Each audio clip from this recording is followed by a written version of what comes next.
Hey, Terri and Joshua here to talk about the second episode of Supergirl that just aired tonight. There's a lot to love in this show, and I think that we've been both enjoying it a lot, but we've both found that there was one thing that stuck out to us as a little bit of an issue, and that is that we're not really loving the villains. What did you think, Joshua? First, I want to say full spoilers. Yes. Spoiler alert. If you haven't watched the episode, go watch it, come back and hang out with us. The big villain for this one was Aunt Astra, General Astra. General Astra, as she corrected. Yes, Supergirl's aunt, who's her mother's twin sister, which must be very jarring for Supergirl. Yes. And there's also the sub-villain, I can't even pronounce what it was, but it was a bug villain. Yeah, the villain of the week. It's like a Hermione Knight thing. And you're a comics expert, so that's how much it stuck out to you.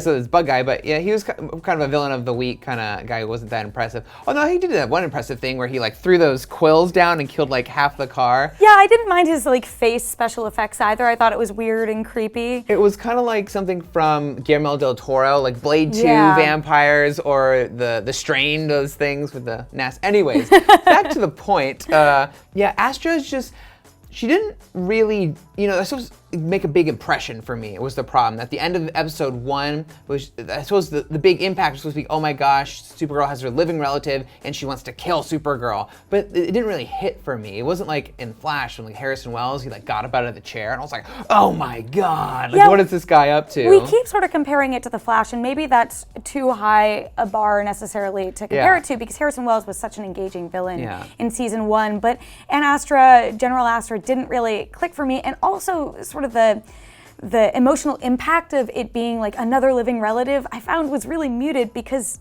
Superman is her living relative. He's now her second living relative. I understand in theory Astra's motivations, sort of. I still feel like there's someone maybe pulling the strings behind the scene. But I didn't really care about that. I cared about everything else that was going on. I cared about the workplace, drama, comedy. I cared about Supergirl wanting to make a good impression and starting small, and that lesson that came out from it. And even the Stronger Together, even the drama going on with her sister. But the villains. That crime fighting montage was actually pretty great. cool. Yeah, it was and it was really set fun. to that pop song. I can't remember what it was at the time. But yeah, I was like, what is going on here? Why am I loving this so much? I almost feel like Supergirl would have been better off saving the through line villain for later in the season, and really spent the beginning of the season getting to know her and getting to know, her struggles and her journey to try to become a superhero. And suddenly we find out that there are these other villains behind the scenes. We've already had a huge confrontation for what we're assuming is the big villain, Astra and Supergirl, in the second episode, which is crazy. Yeah. And I think going into it so soon, I didn't really love their mid-air fight. It looked like they were just kind of the wire work. They're kind of flailing around on the wires, and every now and then they toss in a super move. So it wasn't the best fight I've ever seen.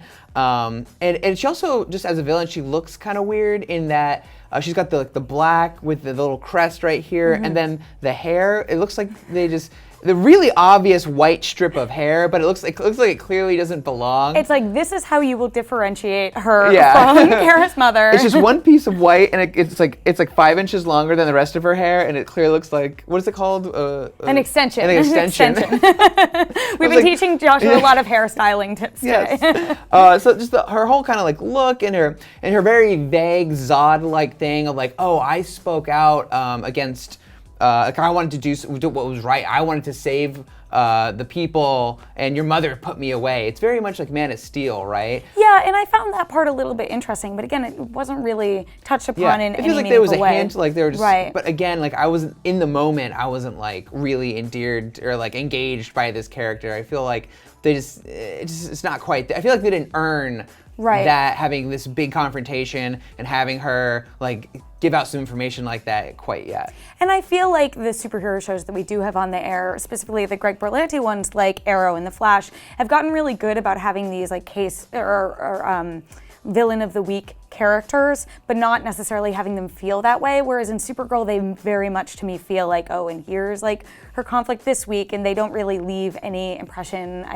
They look cool, but I think the cooler elements of the show come from Supergirl's own journey. But there was one reveal that we both were intrigued by at the very end, and I'll let you dig into it because you have a good theory. Hank Henshaw, who we know from the comic books, is a villain called Cyborg Superman. So we see the Hank Henshaw character look at the camera, and his eyes glow red, kind of confirming what we all suspected, that he was either is or will become Cyborg Superman.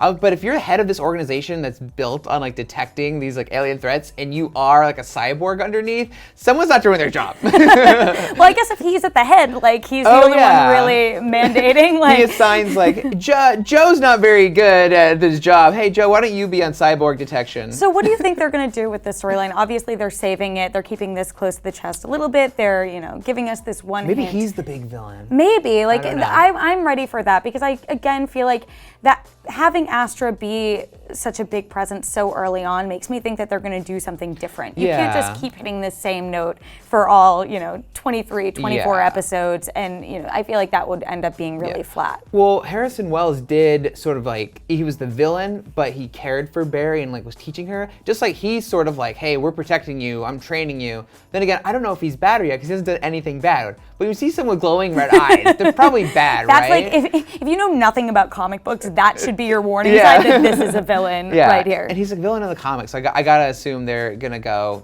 at least somewhat in that direction. I don't know, but that was that has me hopeful for the future.